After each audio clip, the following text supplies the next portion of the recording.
पतिव्रता वृंदा ने नाराज होकर भगवान विष्णु को दिया था काला पत्थर बनने का श्राप। हिंदू धर्म और आयुर्वेद में तुलसी के पौधे को विशेष स्थान प्राप्त है। तुलसी के पौधे को बहुत ही पवित्र माना गया है। कहा जाता है कि जिस घर में तुलसी का पौधा होता है वहां पर खुशहाली और पॉजिटिव एनर्जी का ही वास रहता है। लेकिन तुलसी के पौधे से जुड़े बहुत से नियम भी हैं। मान्यताओं के अनुसार जिनका पालन करना जरूरी है। वहीं एकादशी के दिन तुलसी विवाह किया जाता है। तुलसी विवाह करवाना भी शुभ माना जाता है। ऐसा माना जाता है कि तुलसी विवाह करने से कन्यादान के बराबर फल प्राप्त होता है। तुलसी का विवाह शालिग्राम से किया जाता है। इसके पीछे भी पौराणिक कथा है।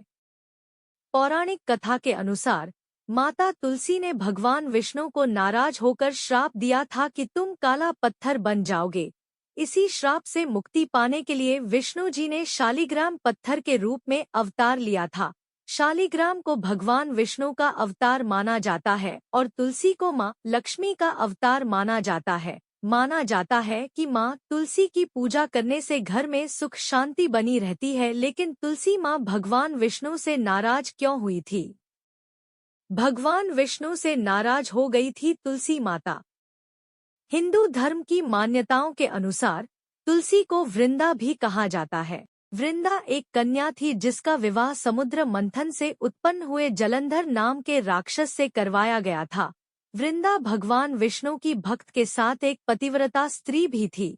वृंदा की पवित्रता के कारण ही जलंधर और भी ज्यादा शक्तिशाली हो गया था। मान्यताओं के अनुसार भगवान शिव भी जलंधर को पराजित नहीं कर पा रहे थे।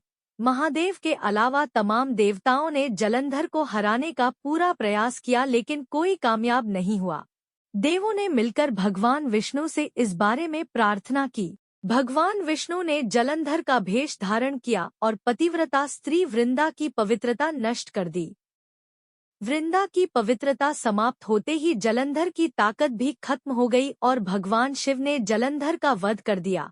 भगवान विष्णु की माया से क्रोधित वृंदा ने उन्हें काला पत्थर बनने का श्राप दे दिया था। उन्होंने श्राप दिया और कहा कि वह भी एक दिन अपनी पत्नी से अलग हो जाएंगे। इसलिए कहा गया है कि राम के अवतार में भगवान माता सीता से अलग होते हैं। भगवान विष्णु को पत्थर का होते देख सभी देवी देवताओं में हाहाकार मच जाता है।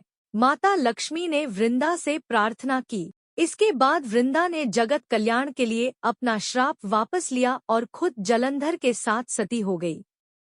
वृंदा की राख से हुआ था तुलसी के पौधे का जन्म। फिर उसी राख से एक पौधा निकला जिसे भगवान विष्णु ने तुलसी नाम दिया और खुद के एक रूप को पत्थर में समाहित करते हुए कहा कि आज से मैं तुलसी के बिना प्रसाद स्वीकार नहीं करूंगा। इस पत्थर को शालिग्राम के नाम से तुलसी के साथ ही पूजा जाएगा।